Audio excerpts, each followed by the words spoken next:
यह बजट नियमों और प्रक्रियाओं को सरल बनाकर आम लोगों के जीवन में ईज ऑफ लिविंग को बढ़ाने पर इस बजट में जोर दिया गया है।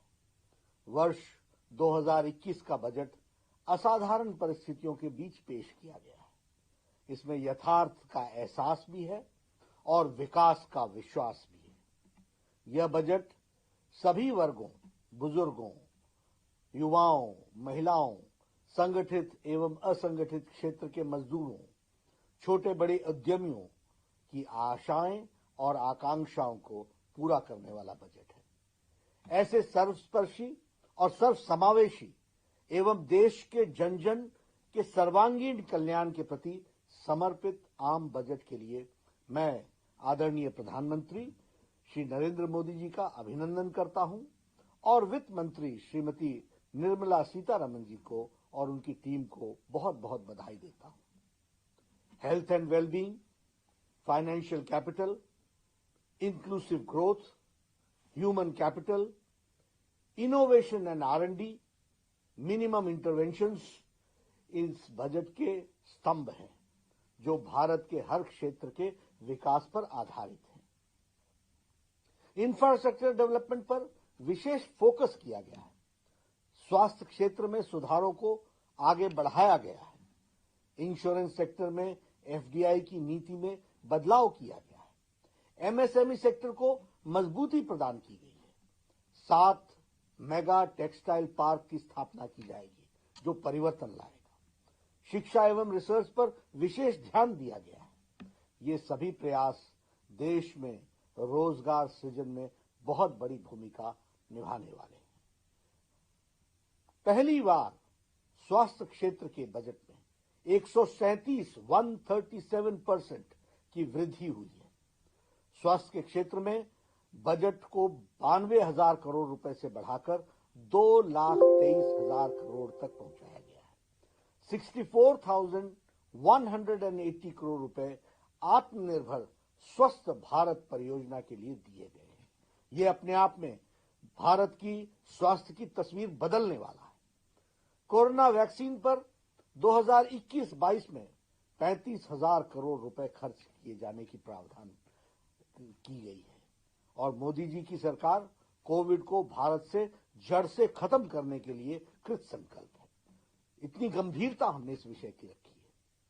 प्रधानमंत्री श्री नरेंद्र मोदी जी ने अपने नेतृत्व में केंद्र की NDA की सरकार किसानों के कल्याण एवं आय को दुगना करने के लिए कटिबद्ध है। MSP बढ़ाकर उत्पादन लागत का 1.5 गुना किया गया है। प्रधानमंत्री मोदी जी की सरकार पिछली सरकार से करीब 3 गुना अधिक राशि किसानों के खातों में पहुंचाई गई है। हमारे सीनियर सिटीजन्स जो 75 साल और उससे ज्यादा उम्र के सीनियर सिटीजन्स को IT रिटर्न से राहत देने और पेंशन से आय की इनकम टैक्स की छूट दी जा रही है। सभी के लिए घर हमारे लिए प्रायोरिटी का विषय है। होम लोन पर ब्याज में 1.5 लाख रुपए की कटौती के प्रावधान को 31 मार्च 2022 तक बढ़ाया गया है। अगर 1938 में चले आ रहे इंश्योरेंस एक्ट में बदलाव एक सकारात्मक कदम है जो बहुत दिनों से चर्चा में था लेकिन किया नहीं गया था, उसे प्रधानमंत्री मोदी जी ने आज उसमें परिवर्तन किया है। सरकारी बैंकों में 20,000 करोड़ रुपए का निवेश बैंकिंग सेक्टर को मजबूती प्रदान करेगा। 15वें वित्त आयोग की सिफारिश माने जाने के बाद अब राज्यों को केंद्रीय करों का 30% से बढ़कर 41% उनको हिस्सा मिल सकेगा। कैपिटल एक्सपेंडिचर के लिए हमारे 5.54 लाख करोड़ रुपए खर्च किए जाएंगे और उसका प्रावधान किया गया है जो कि पिछले बजट से 30% अधिक है, 30% अधिक है। इसके अतिरिक्त राज्यों और स्वतंत्र बॉन्डेज यानी बॉन्ड्स भरने का भी उनको 2 लाख करोड़ रुपए दिए जाएंगे। हमारे स्वच्छ जल के लिए देश भर में अगले 5 वर्षों में 2.87 लाख करोड़ रुपए का प्रावधान किया गया है। शिक्षा में 100 से ज्यादा सैनिक स्कूलों को हाई एजुकेशन काउंसिल का गठन करके उनकी विकास की बात सोची जा रही है। 15,000 स्कूलों को आदर्श स्कूल बनाए जाने का प्रस्ताव भी स्कूल की शिक्षा को मजबूत करने के लिए रखा है। रिसर्च के लिए 50,000 करोड़ रुपए अलग से रखे गए हैं। आदिवासी इलाकों में लगभग 38,000 करोड़ रुपए की लागत से 750 एकलव्य स्कूल खोले जाने का भी प्रावधान है। अगर मैं महिला सशक्तिकरण की बात करूं तो उज्ज्वला योजना ने जो भारत में तस्वीर बदली है, 8 करोड़ बहनों को कनेक्शन मिला है, उसमें 1 करोड़ महिलाओं को और ये गैस का कनेक्शन पहुंचाने का योजन इस बजट में किया गया है। जम्मू कश्मीर में भी गैस पाइपलाइन योजना की शुरुआत की जा रही है। टी गार्डन में काम करने वाले हमारी बहनें, हमारी माताएं, उनके विकास के लिए 1,000 करोड़ रुपए का प्रावधान किया गया है, जो उनके विकास में लगाया जाएगा। हमारे जो प्रवासी और असंगठित क्षेत्र में काम करने वाले मजदूर हैं, उस असंगठित क्षेत्र के मजदूरों के लिए अनेक योजनाएं लाई गई हैं। देश भर में एक देश में एक राशन कार्ड योजना लागू होगी।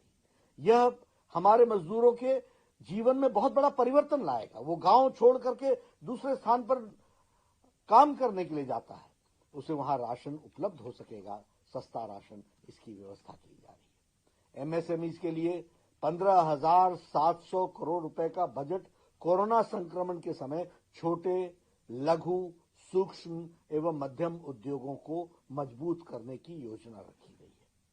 छोटे कंपनियों की परिभाषा बदलकर इसके लिए पंजीकृत आधार में 50 लाख रुपए से बढ़ाकर 2 करोड़ रुपए किए जाने का प्रावधान भी किया गया है।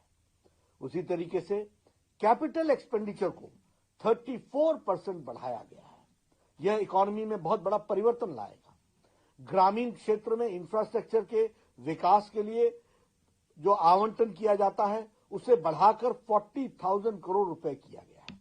रेलवे के लिए 1.10 लाख करोड़ रुपए, सड़क परिवहन मंत्रालय के 1,18,000 करोड़ रुपए अतिरिक्त प्रावधान किए गए हैं।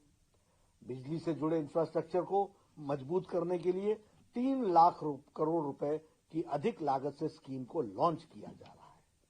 ये बताता है कि सबका साथ, सबका विकास और सबका विश्वास के मंत्र से प्रेरित होकर बजट ये हमारा 2021-22 का आया है। यह गरीबी, किसानों, हमारे जो मध्यम वर्ग के लोग हैं, उनको मजबूती प्रदान करने के लिए और राज्य के कोषीय घाटे को काफी हद तक सीमा में रखने वाला, देश के आर्थिक गति को तेज करने वाला बजट है। मैं पुनः इस ऐतिहासिक बजट के लिए आदरणीय प्रधानमंत्री जी को और निर्मला जी, हमारी वित्त मंत्री, उनकी टीम को बहुत बहुत बधाई देता हूं, अभिनंदन करता हूं और मैं ये महसूस करता हूं कि यह बजट देश को जो संक्रमण काल से निकल रहा है, उसको एक नया इम्पेटस देगा, एक नई ताकत देगा, एक नए ऊर्जा के साथ आर्थिक जगत को आगे बढ़ाएगा और संपूर्ण विकास के लिए, होलिस्टिक डेवलपमेंट में ये अपना योगदान करेगा।